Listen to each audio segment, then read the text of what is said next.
The Russians are not winning. And so I'm happy that he's so wrong.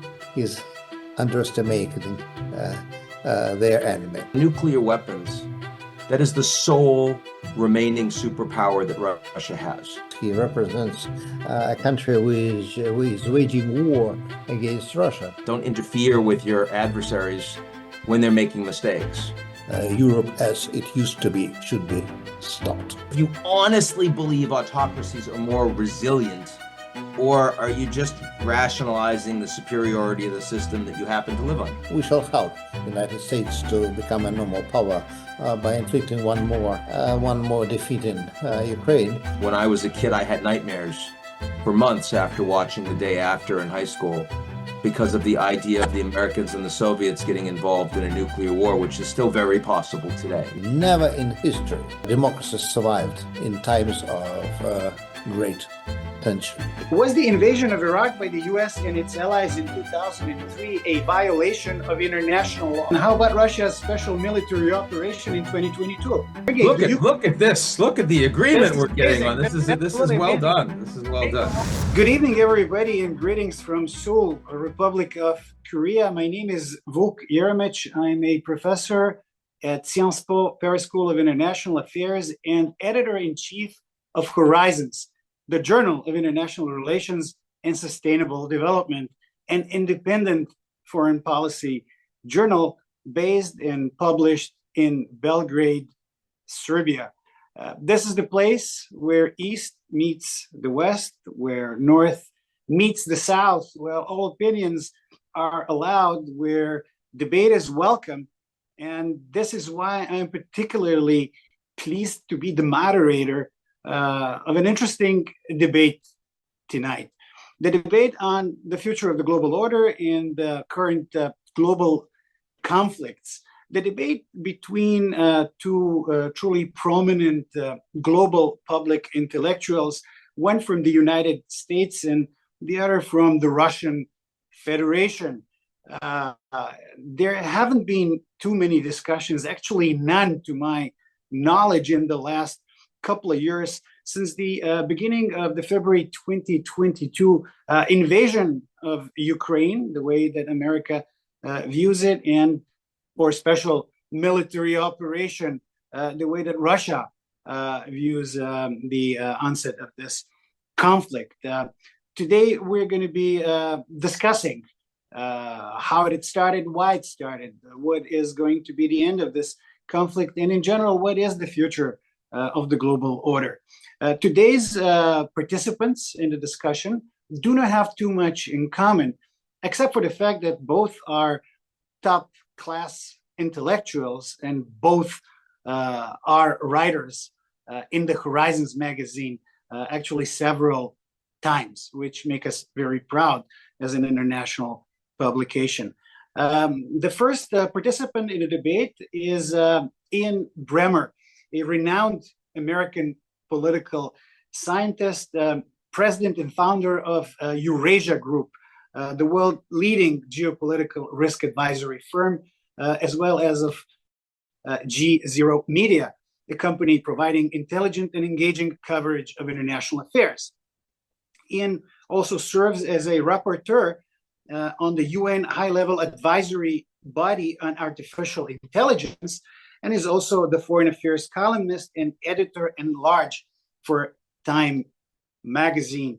A graduate of Stanford University, he also teaches at Columbia University whenever he has time. The other participant is Professor Sergey Karaganov, renowned Russian political thinker and intellectual. He is the honorary chairman of the Presidium of the Council on Foreign and Defense Policy. He's the chairman of the editorial board of the Russia in Global Affairs magazine. He's a member of the Academic Council of the Ministry of Foreign Affairs of the Russian Federation, and many, many other things, including a frequent interlocutor with President Vladimir Putin, which is something that we could have all witnessed recently, actually earlier this year at the St. Petersburg International Economic Forum, where it was Professor Karaganov who was moderating the plenary session with President Putin. We're going to talk today about the state of the world. We're going to talk about a conflict in Ukraine. But my first question is going to be like a broad stroke. We are nearing the 35th anniversary of the fall of the Berlin Wall, what some people called the end of history, which proved to be, by and large, an illusion.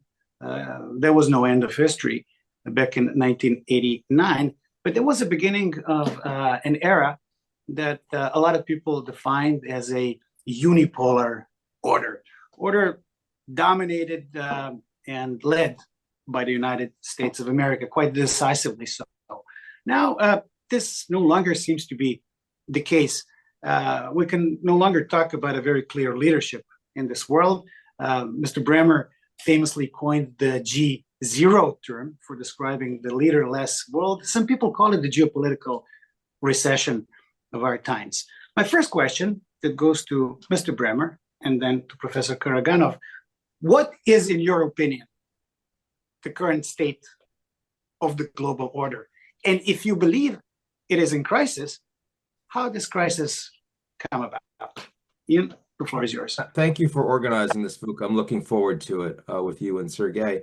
I do think we are in a period of geopolitical crisis, and it comes from transition, a transition where the so-called rules of the global order are no longer aligned with the fundamental balance of power. Balance of power has shifted. The rules, the institutions, the architecture haven't. That gap creates all sorts of geopolitical instability. Three big reasons for it. First, after Soviet collapse, the Russians were not integrated into NATO, into the European Union, into the West. We can argue about who's responsible for that, but it didn't happen. And certainly the Russians are not happy about it. Secondly, China was integrated into global architecture on the presumption by the West that as they got wealthier, they would become Americans. They'd become democratic. They'd become capitalists. They have become wealthier and more powerful. They are not Americans. They're still Chinese. They're still state capitalists. They're still authoritarian, arguably more consolidated as an authoritarian regime after 2 terms of Xi Jinping than they were before this process started. And that's created a lot of conflict because the Americans in particular are uncomfortable with that. Finally, while those first 2 things were happening, tens of millions of people in advanced industrial economies, especially my own United States, increasingly felt like their own leaders did not represent them, were illegitimate. And when I say leaders, I don't just mean political leaders. I mean media, sort of political and economic elites, even scientists in some cases. And you put all of those 3 things together, and you get deep dissatisfaction with the present order and willingness to challenge it. Some of that willingness is in efforts to reform existing institutions and architecture. Some of it is in creation of new institutions and architecture, like you see with the BRICS summit that Putin just hosted in Kazan last week. And some of it is going to war. I would say that over the last few years, we've seen lots of efforts in all 3 of those: reform, new construction of architecture, and war, though the world has probably put a little more effort into the new wars, unfortunately, than they have in the first 2. So that's my view of where the world order is presently. Thank you very much, Ian. Professor Karaganov. I largely agree with Dr. Bremmer, but I will add a different viewpoint from a different angle. We are at the end of several historic periods. One is dominance of the West, which started approximately at the 16th century, when the West acquired military superiority on which it built the system of economic, political, and cultural dominance, which allowed it to siphon off world wealth in its order. The crisis of that system started in the 50s and 60s when Soviet Union acquired nuclear parity and undermined that system, which started to collapse. Now it stopped to collapse during the short period of collapse of the Soviet Union, for its own reasons, but now it is in full. It is in full speed again and accelerating. And the second, of course, a major feature is the obvious end game or of the liberal capitalist world order. Modern capitalism is going against nature and against the man or the person, the human. It has exhausted its usefulness, and it is a very deep problem which we have to yet acknowledge and embrace. And the third major period is the re-emergence because of the first process of civilizations and countries which had been previously suppressed. So I'm happy with what is happening. We are present at the creation. We are in biblical times. So it is much, though I agree with Jan Bremmer, it is much deeper than that. So, and the task is between us is in front of us is like of Moses, Aaron, and others. So we have to create the new world, including the new world order in terms of international relations. But it is a fantastic process, especially for intellectuals like ourselves. For doers, it's much more difficult. Thank you very much, Sergey. Ian, do you have anything to reply to that? Well, I think there's an open question as to whether or not capitalism has exhausted itself and exhausted humanity. It certainly is very short-term in orientation and focus, though the kleptocracy that we've seen around state capitalism and the deep failings that China is presently experiencing in its own economic system. I mean, I was just there 2 weeks ago, and their leaders are all pushing back by 5 years in their central plans the date that they would nominally surpass the United States in terms of GDP. I think there's been a lot of disappointment in just how effectively what had been the most successful state capitalist system in the world economically can actually succeed. And of course, the geopolitical environment to allow it to succeed is also considerably more constrained. So some of it is about the model internally, some of it is about the economic pushback. But finally, I do think that there are massive open questions, as Sergey said, and please call me Ian. Nobody calls me Dr. Bremmer, not even my students. In terms of where this order is going to go, I do believe that we already have a multipolar economic order, as is clear from the influence of the Europeans, the Americans, the Chinese, sometimes in interdependence and alignment, frequently not, and a rising India, a declining Japan. But there's also an emerging digital order, which frankly, in many ways, non-state actors, at least outside of China, are playing at least as important a role in terms of exerting sovereignty over their digital worlds and platforms. And that may change over time, but right now we're seeing accelerationism in that direction. So I strongly agree that this is an utterly fascinating time for people that are trying to get their heads around where this world order is likely to go and emerge. But my God, this is a tough time to actually be a leader accountable for trying to shape it. I think on that issue, Sergey and I agree very strongly. Well, thanks, Ian. You answered one of the questions that I wanted to ask in later on, which is about the future of the global order. So I'm gonna now switch to Sergey and ask him the same question. I think it's a fair thing to do about the future of the global order. What's your take, Sergey? Oh, it's obviously where we're going. If we live through this period of 20 years, this period started about mid 2000s, the acute process of collapse of the previous and the build up yet of the new order.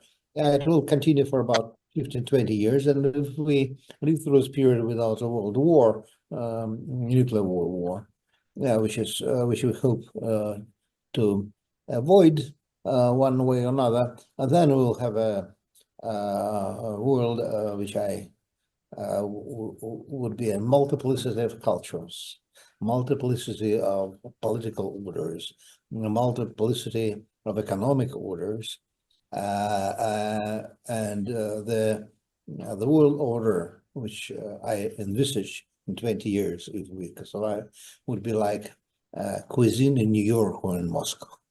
And both I haven't been to New York for a decade and a half, but I remember that the cuisine has been, very diverse and excellent. The same is now in Moscow. So that is exactly where we're moving to, and I very like the picture. Unfortunately, I wouldn't be able, because of my age, to live through that, but I envy my students. Well, thank you very much. We avoid a war. Thank you very much, Sergey. That's it's actually fascinating that you do agree that much on some of the main issues in this particular aspect. So let's go now to something that is probably going to be more divisive as a topic, which is the current conflict in Ukraine. And this time around, I'm going to ask Sergey first. When did, in your opinion, the conflict in Ukraine start, and why did it start? I know the exact date. No, more or less exact date. It was late 2004 when I learned that U.S. administration make the decision to enlarge NATO. I learned about that before everybody else, and I informed my government. They didn't even believe that happened, but that happens. From then in 2007, I became absolutely sure that we're moving towards a war, and I started to write, not only to talk, but to write about that. It was the time when we, unfortunately, because of our weakness and stupidity, signed the founding act, legitimizing further expansion of NATO. From there on, I mean, the question was, of course, if that was on the table, if that process would have continued. I was telling that, and some others were telling that would inevitably lead to war. Unfortunately, I was right. But it is very clear from where it went. Of course, a few years, 2 or 3 years ago, it started to be 2 to 3 years before 1994. Russia, as you mentioned, tried to get a membership in NATO alliance, and I'm happy to say that I was the author of the idea and persuaded President Yeltsin to ask about this possibility. He was rejected. But at that time, it was not yet the start of the war. The start of the process which went to war was 2004. And from 2007, we were drifting towards that direction. Ian, the same question. When did it start, and why did it start, in your opinion? Yeah, I mean, I certainly see it differently in terms of the dates that I would prioritize. You know, when my belief is that a war actually starts when soldiers start rolling into a territory, a sovereign territory, and I would then principally put the start date in 2014 with the illegal annexation of Crimea and the Little Green Men into southeast Ukraine. And of course, more specifically, I would put the date as February 24th in 2022, despite the fact that Putin had given assurances to the French, the Germans, to others that no invasion was forthcoming. The special military operation, maybe he misnamed it, was nonetheless announced and launched by the Russian government then. So those are the dates that I would certainly focus on. But I accept the fact that Russia should have been invited to join NATO after the collapse of the Soviet Union. I think that there was not enough creativity. You know, the Turks have learned this with the European Union The worst situation is to be invited into a club that you're not really welcome in. The NATO-Russia Joint Council was never serious. The G7+1 was never very serious. And I understand why the Russians would feel less than welcome, and in some ways disrespected, maybe even in some circles humiliated by a West that wasn't trying to humiliate them, but didn't really care, didn't really put in effort the way the U.S. did with, say, the defeated Axis after World War II, where the Soviet Union and the Russian Federation essentially dropped into their lap in that way. So you didn't have the same sort of creative leadership. I do think as well that, look, there's no question that NATO expansion, NATO enlargement has deeply upset the Russians, and they use that as a justification, among other justifications that Putin uses to go into Ukraine.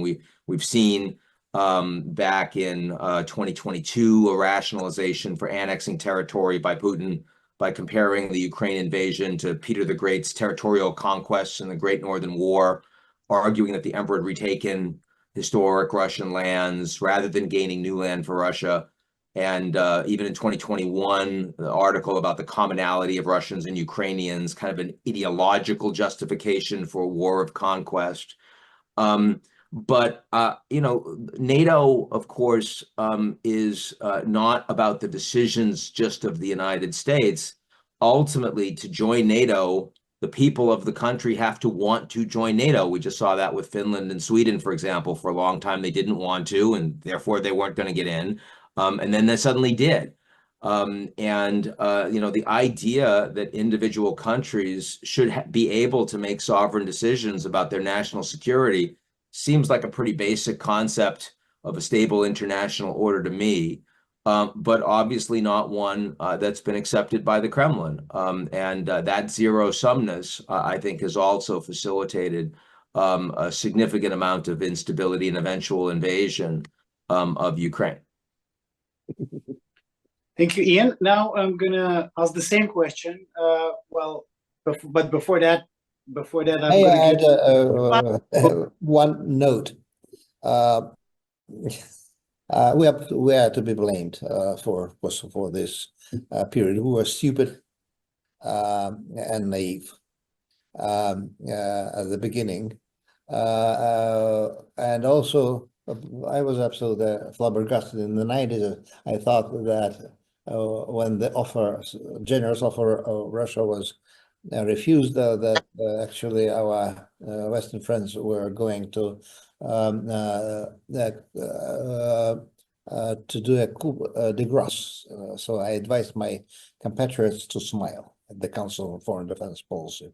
But of course, it all started in 1999, and again, it was the weakness of Russia, the rape of Yugoslavia. That was the real turning point. And unfortunately, Russia was weak enough and indecisive enough and naive enough not to put our nuclear forces on alert. That was actually, after that, I mean, things were going absolutely in one direction. And of course, we were too late to issue an ultimatum, and in waiting until late 21, it should have been done much earlier, and we should have moved much earlier. We actually did not exercise our right and obligation as a sovereign power to stop the machine of war, which was imposed on us by the stupid policies and greedy policies of the West. Now we are stopping that with, unfortunately, not with persuasion, but with hard power. And I think we shall achieve that. Ian, do you have anything to reply to that?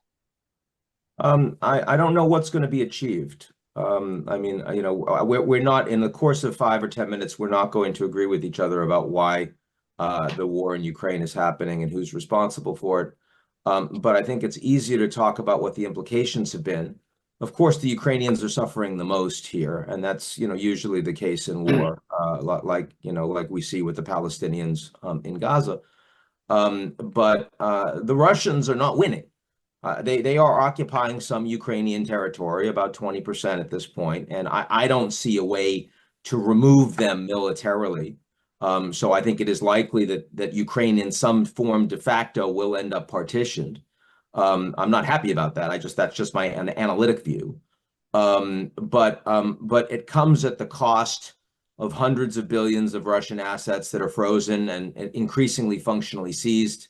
It comes at the end of Russian trade relations, people-to-people relations, investment between Russia and Europe, which of course has been a critical conduit for Russian growth.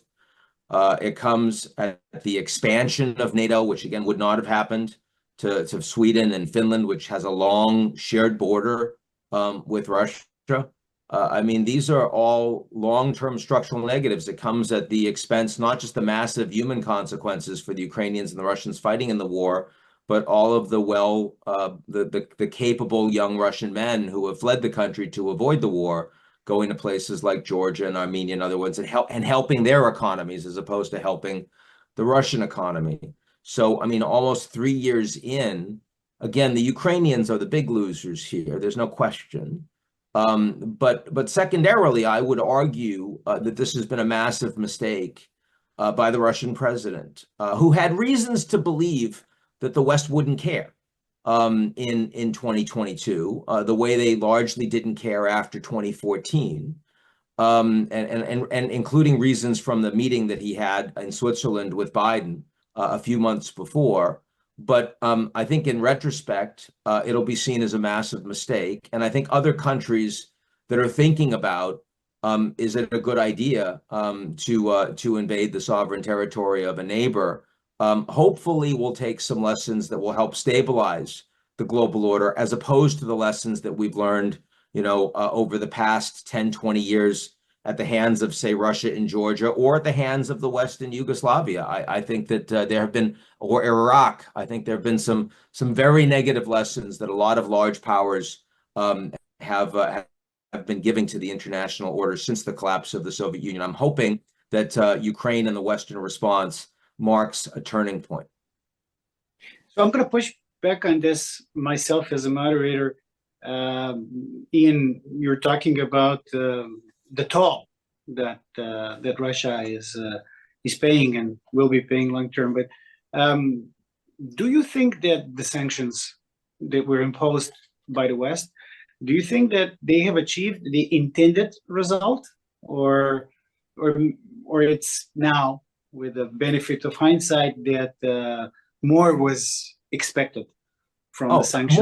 More was clearly expected. I think if you speak to Western leaders today, they'll tell you that they were overconfident about what they thought they could achieve from economic sanctions. The Russian economy has become a wartime economy, but it's still growing. You see this from the IMF and their annual meetings in the last week. I don't think that the sanctions have done anything to block Russia's ability to sustain the war or to undermine Putin's control of a power and authoritarian state. So no, I think the sanctions have been ineffective. I think the weapons that have been provided to Ukraine, a very different story. But also let's keep in mind that the West is unwilling to pay a significant economic cost. I mean, the Russians are exporting large amounts of oil, not just to China, but also to India, a friend of the United States and Europe. And that is by policy, because the West believes, understandably, that if Russia was to have its energy export actually cut off, that would lead to oil prices in the mid-100s and cause a global recession. And no one in the West is willing to pay that cost. So the constraints, the self-imposed constraints of what a sanctions regime might be able to do from the West, and certainly not including the global South, none of which are interested in upholding sanctions against Russia, as you saw from the BRICS summit, which Putin hosted last week in Kazan, in my view, have been quite ineffective. So, Sergey, what's your take a view on sanctions from Russia? Well, they did some damage, but overall, there's well, first of all, I mean, some damage to certain sectors of our economy, and second, it did a lot of damage to human relations. Our Western friends are forbidden now to talk to Russians, so our conversation with Jan is very rare. And I congratulate you, Vuk, that you were able to bring us together. My friends in the West are forbidden to take some of my accounts, and even mails are blocked, which is very funny. But so that is that were the losses. But overall, the sanctions gave us, and the whole Western policy had extremely positive effects. First of all, we got rid of the fifth column. Thank you. Second, we got rid of the comprador elite because of sanctions against Russians abroad. Third, we have energized our economy and our science. Fifth, we have energized our spirit. We are much better off now than we were 2 years ago. And of course, the war could wear us down, and of course, we are very unhappy that we are losing thousands upon thousands of best men.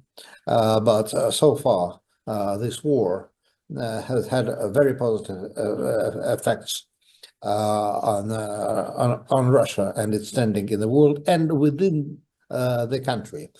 We are experiencing a renaissance. You could have just travel through Siberia. It is fantastic.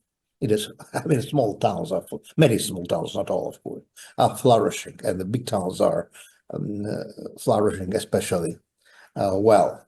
Moscow is now one of the most beautiful and comfortable cities in the world. Unfortunately, I couldn't travel now to Europe and to the United States, but some of my friends still do that, who were not under sanctions. They say that I'm right, but that doesn't matter. We do not care about the West. So far, we are on the winning side, but we should not tolerate that for too long. And if our Western and our enemies decide to continue that war, we should sooner or later cut them short.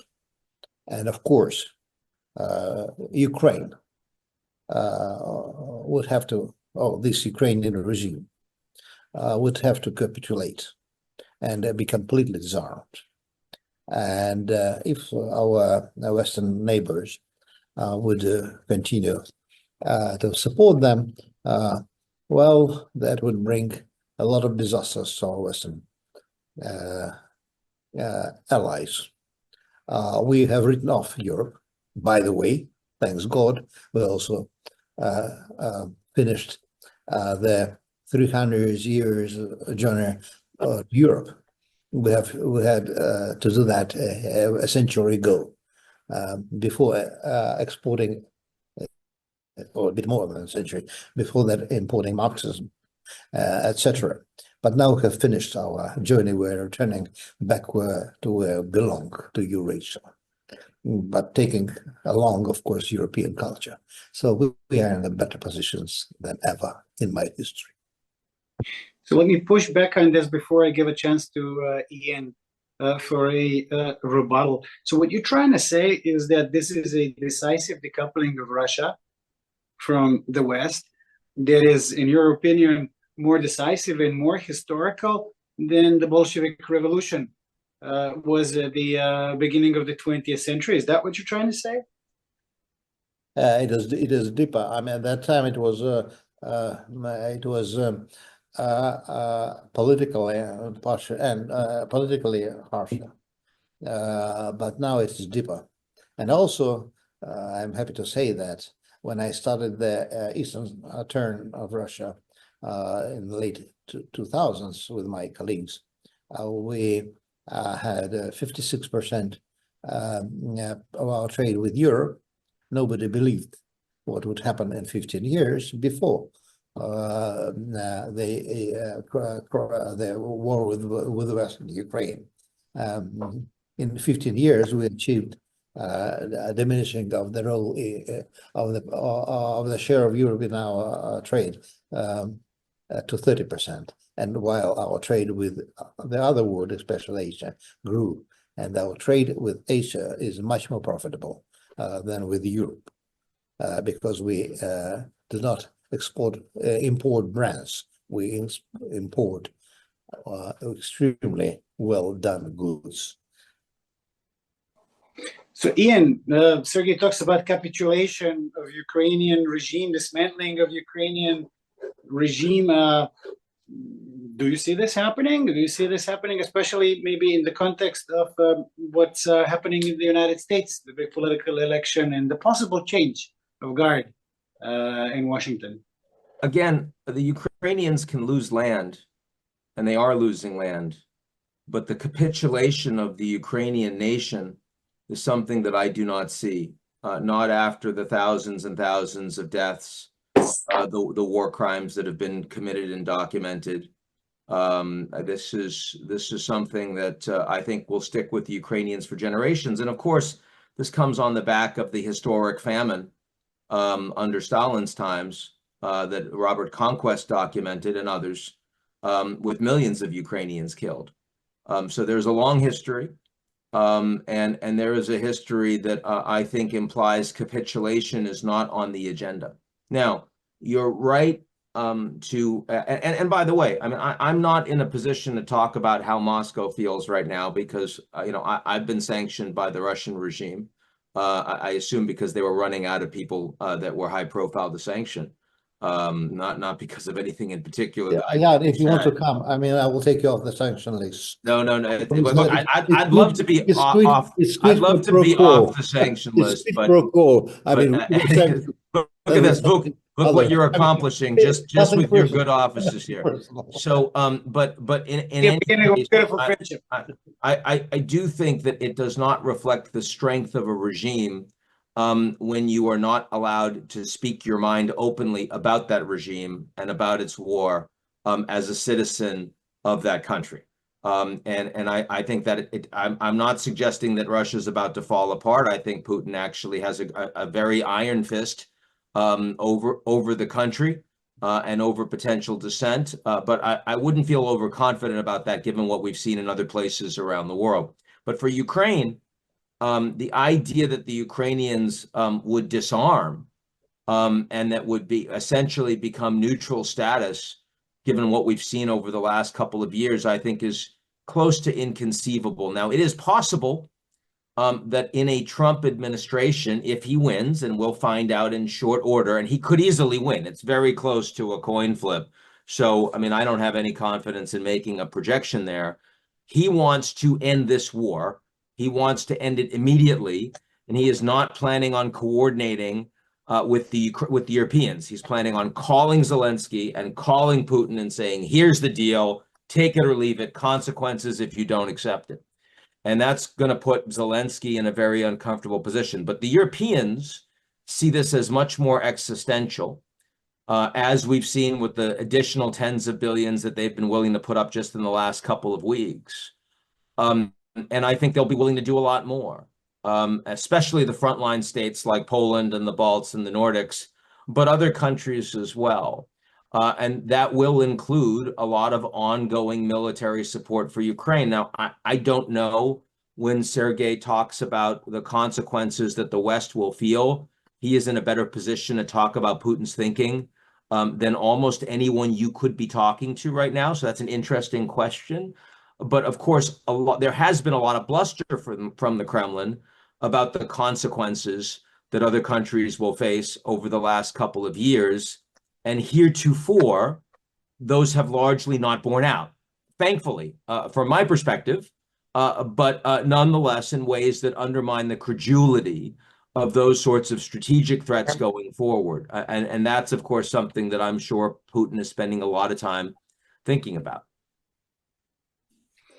So let me I mean, I picked on this one thing about the nature of a regime and the ability to criticize, and this is obviously something we can discuss at length when it comes to Russia. But certain parts of the political West, and in particular the Baltic states, have been pretty harsh politically and even legally.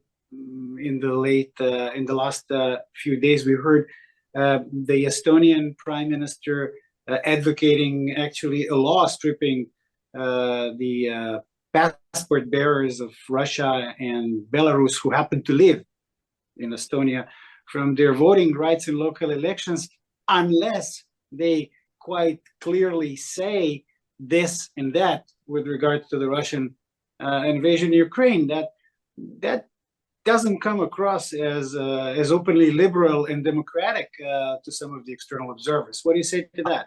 Yeah, look, I mean, I think that's right. It also shows weakness of the regime. It's a smaller country. They're facing, what they see to be aggression from a much larger Russia, but it shows weakness of that political system. Israel, which has been the one democracy in the Middle East, flawed as it frequently is, but when they started the war in Gaza, they stripped the ability of independent journalists to talk about the war, to report on major aspects of the war, and that's undermined democracy in Israel. So this is not something that is only a flaw of authoritarian states. And as we see around the world, many democracies, Hungary, for example, have slipped significantly towards illiberalism, and frequently they use, they wave the banner of war and militarism to facilitate that consolidation of power. I think we're seeing that in lots of places around the world right now. So, Sergey, you talked about capitulation and the Russian decisive victory, or if that doesn't come about, then Russia would be making a decisive action. You said a few minutes ago. I was also reading your recent texts and also public appearances in this regard. So let me switch to something very delicate and very dangerous, something that everybody is afraid of, and this is the use of nuclear weapons. This is the weapon that was used only one time, actually twice, but in a single occasion at the end of the Second World War. In Japan, it has not been used since. But is there, in your opinion, a danger of a nuclear conflict, and how likely you think this might escalate? First of all, let me say that I don't know, ask Jan to read my articles. It's, I would say, too haughty and polite. But if somebody reads them, you will see that I'm a very harsh critic of Russian policies, foreign policies, and military policies, and I'm not harsh critic of overall policies because they largely follow what I advise them to do. But I criticize for weaknesses, for indecisiveness, for the fact that we did not use the most powerful instrument in our foreign policy arsenal, and that's nuclear deterrence. It was irresponsible from our point of view, and it's not only responsible that we did that when starting the conflict, because we had a very weird nuclear doctrine. Now we're changing, thanks God, because of our criticism, by the way, but also because we overlooked, but it's not only us, but others too, the fact that we have entered the world of strategic nihilism, where people started to not to fear war at all, and deterrence has started to fail. It was absolutely unthinkable, even 3 or 4 or 5 years ago, that somebody would start a major war in the underbelly of a superpower. Nobody believed here, unfortunately. On that occasion too, we made a few mistakes, quite a few mistakes too. And I criticize my government for doing that. But actually what has happened during the last decade and a half or a bit more is that we forgot about the civilizing force which helped us to avoid war for 70 years, and that is nuclear deterrence. So we have to restore the value of nuclear deterrence. As to the necessity of using nuclear weapons, we have started to change our nuclear doctrine. We have started to climb the ladder of nuclear escalation. And people like myself are openly saying that if our European friends, well, who call the friends again, enemies now, would not come to their senses, they will be devastated. Our American enemies, hopefully partners, already are retreating because they have conserved more mines than Europeans. So Europeans are simply mindless. They lost any sense of strategic intellect. Americans are starting to understand that they are getting into high risk and starting to retreat. I hope that will continue, including from the war in Ukraine, which is becoming too dangerous and too costly. Eventually, Europeans will have to be taught a question. Europe, by the way, and I am a European even more than Jan Bremmer or but Europe, let me remind us all, as the source of most terrible human crimes in the history of humanity. Europe, as it used to be, should be stopped. It is in the previous century. Europeans have started 2 wars in 1 generation, and now Europeans are driving ourselves towards the Third World War. They are suicidal. They are dangerous, and they should be taught a question. Hopefully, I hope it will start. They will learn that question before. We'll have to teach them with the extremely harsh means. So this is an important point, discussion, and I'm glad we're having it, even though it saddens me. The rhetoric I don't agree with. I don't see the Europeans as suicidal, but in fact, far from it. I think they're actually generally quite cautious, quite incremental, want to follow rule of law. Understand that they don't have much military capability, and they're not likely to be able to really dramatically rebuild it. The strategic autonomy that Macron has spoken of doesn't work outside of the United States. They know that. But I think that Sergei needs to be listened to in terms of the Russian perspective here, because of course on nuclear weapons, that is the sole remaining superpower that Russia has. Their economy is roughly the size of Canada. It's negligible on the global stage. Their oil and gas production has been significantly outstripped by the United States. They no longer have a huge amount of influence vis-a-vis OPEC and OPEC plus. Their technology development, which used to be world-class, they have lacked investment in their STEM education, and the Chinese have significantly outstripped them. And their conventional military capabilities, of course, proved to be much less ready and capable than Putin thought they would be back in February 2022. But nuclear capabilities of Russia remain world-class and at very much American levels, in some cases, larger than US levels, capable of blowing up the world many times over. When I was a kid, I had nightmares for months after watching The Day After in high school because of the idea of the Americans and the Soviets getting involved in a nuclear war, which is still very possible today. We've done nothing to limit that possibility. And I absolutely agree with Sergey that deterrence in the traditional sense is failing.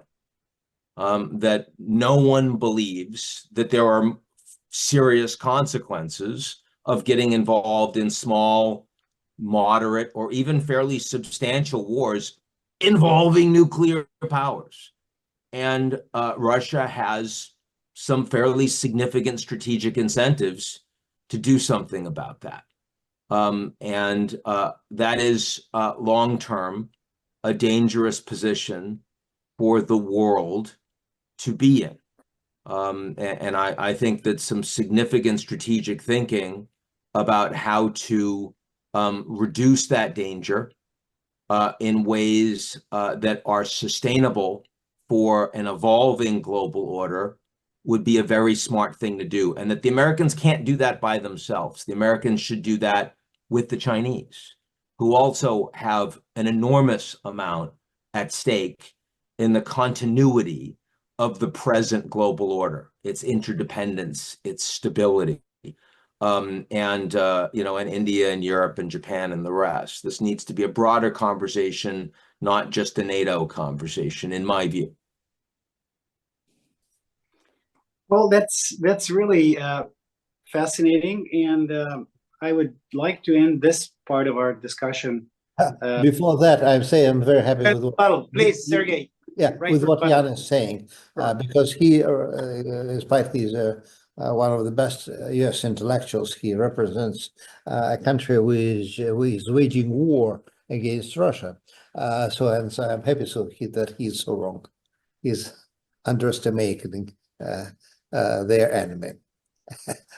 So basically, I'm happy. Let me just remind a very obvious fact.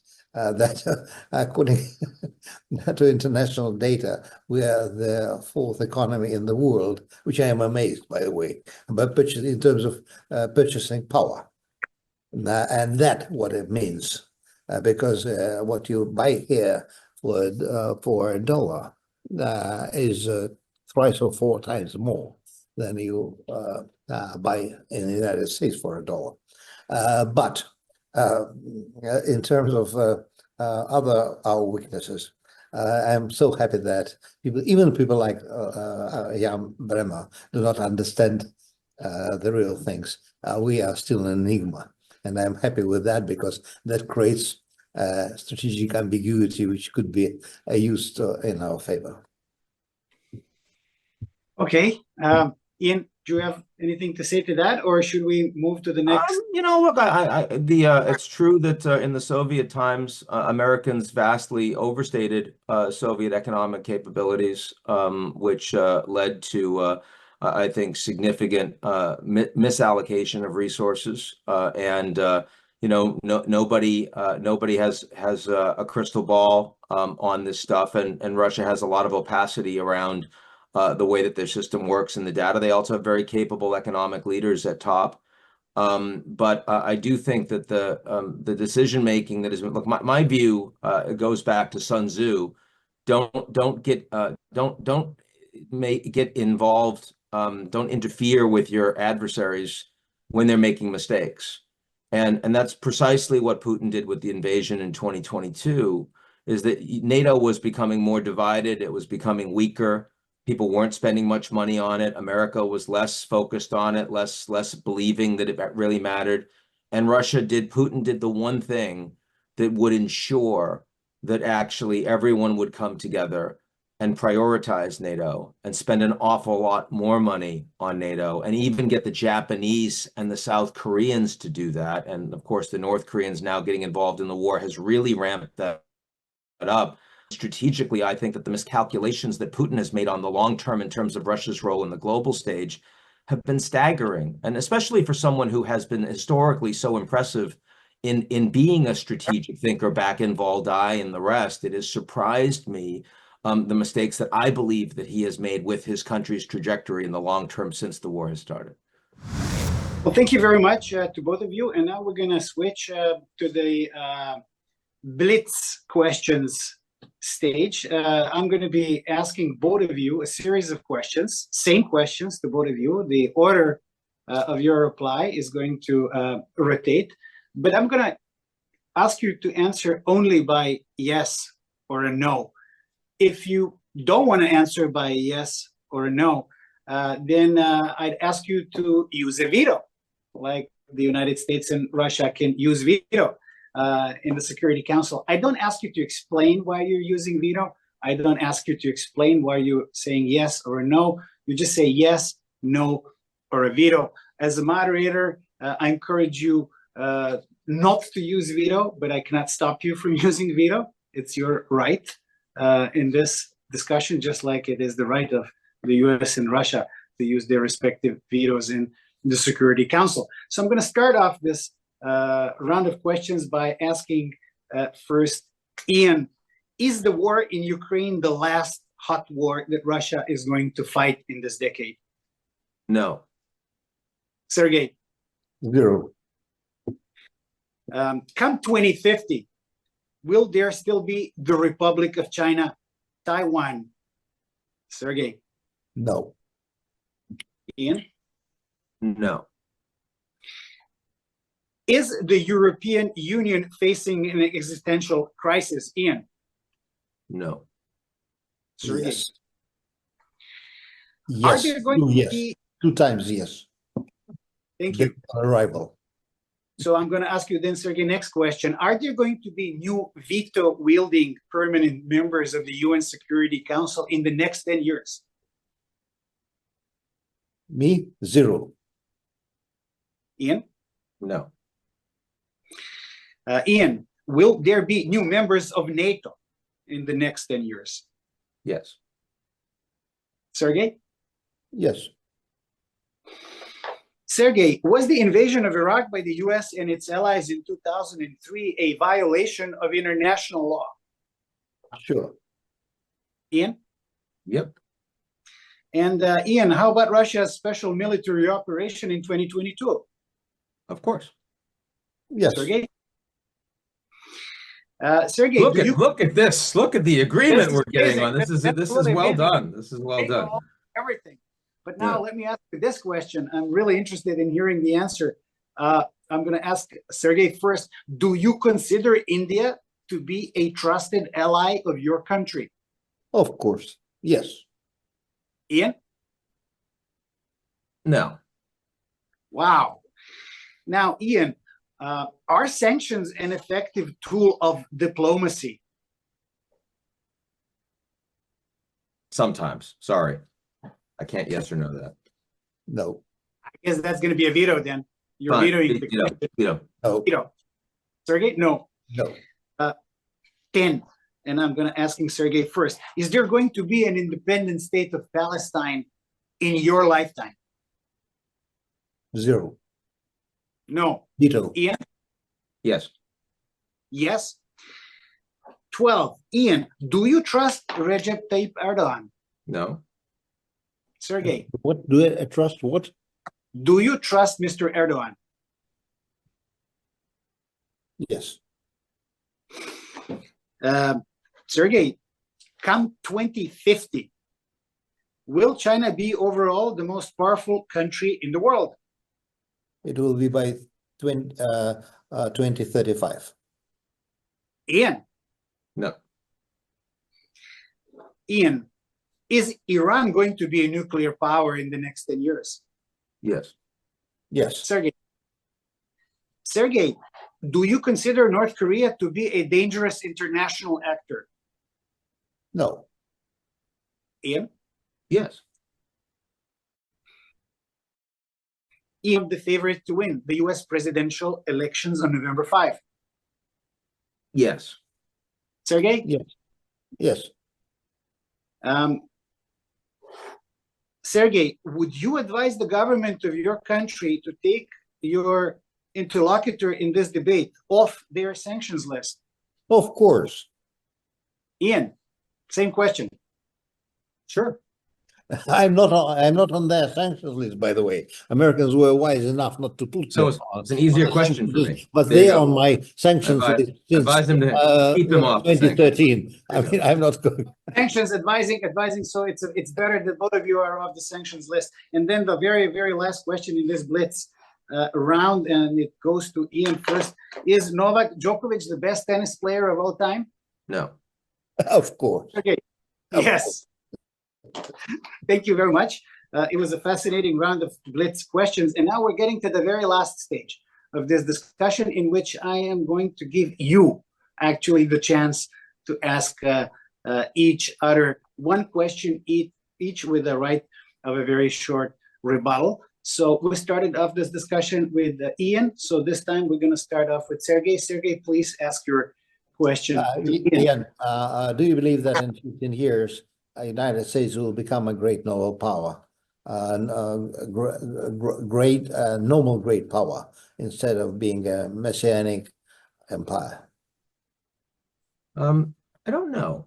I mean, the way that we would define that question in the US is, will American exceptionalism, the idea that the US somehow knows better, is better than other countries, will that erode, and will the Americans be able to act as a great power that is a normal power? I think that there's a decent chance of that, but I think so much is changing because of technology, the way that human beings interact with each other, the way that AI is changing our world. And part of the reason I don't think that China is going to be the world's most powerful country in 2050 or 2035 is because I actually think that we're going to think about countries very differently. We're going to think about geopolitics very differently. Non-state actors will become vastly more important.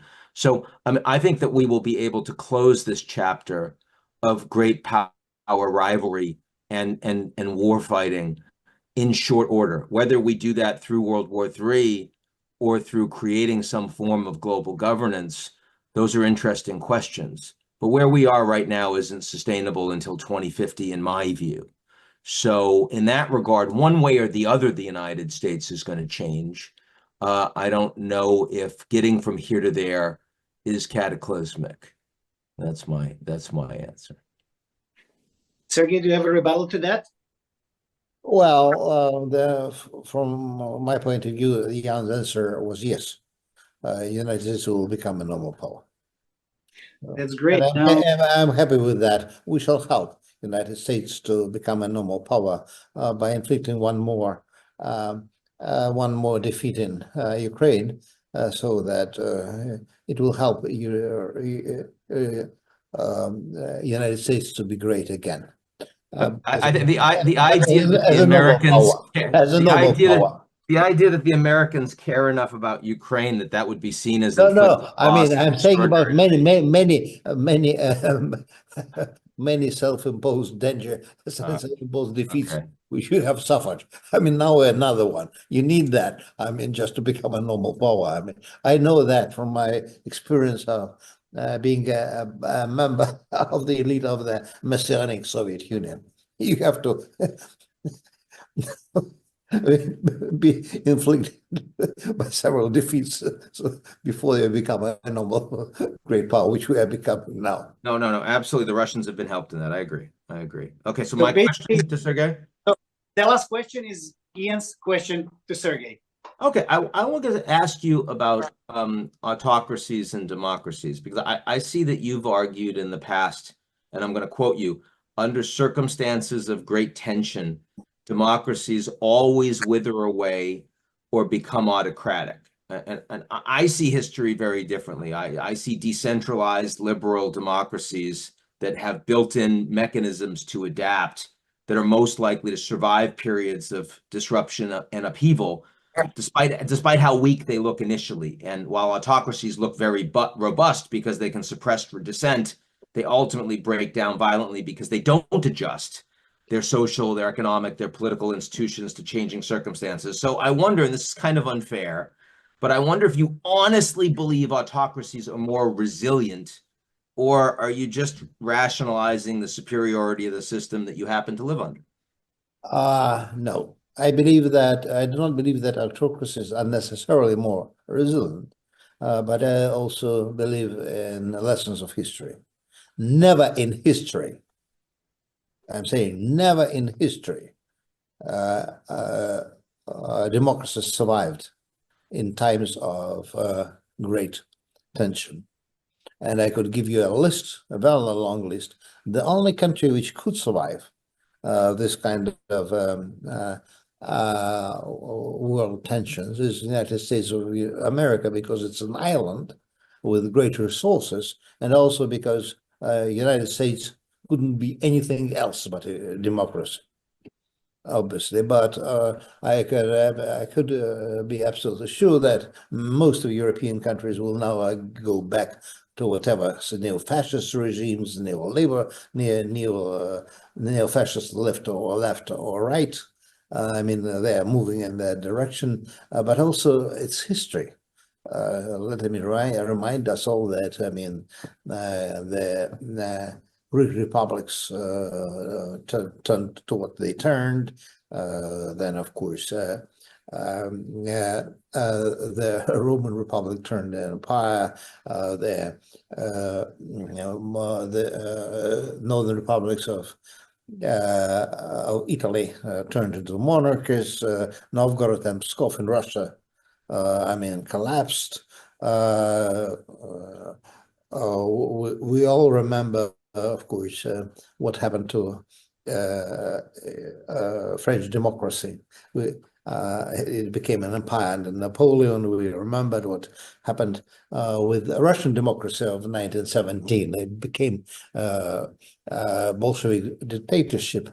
I will continue that, but just I will end with very simple thing. All European democracies, quote unquote, because I don't call them democracies, now defended, were suppressed and yielded to Hitler. The only country which survived, the only two countries were autocracies, Greece and Yugoslavia, Serbia. They fought to the end. And Britain, because it was saved by stupidity of Hitler, who decided to attack Soviet Union before attacking Britain. Otherwise, I mean, of course, in Europe, the dominant language would have been German. So democracies, they are nice ways. I like democracies, but they're non-practical. Thank you very much, Ian. Do you have a rebuttal to that, or is that it? I think that we can close on that. Well, gentlemen, thank you very much to both of you. It was a fascinating discussion. I was personally surprised how much you were in agreement on certain issues. This was the first discussion at such a high level between a senior Russian and a senior American intellectual since 2022. I very much hope that this is not going to be the last, not just at this platform, but in general. I believe that the world needs more discussion, because then you find out that you have much more in common than you had initially believed. This is going to continue being the mission of the Horizons. I am very grateful to both of my guests, and I hope to see you real soon in America and in Russia. Good night. Thanks for doing it. Thank you, Luke. It was real fun. Thank you. You.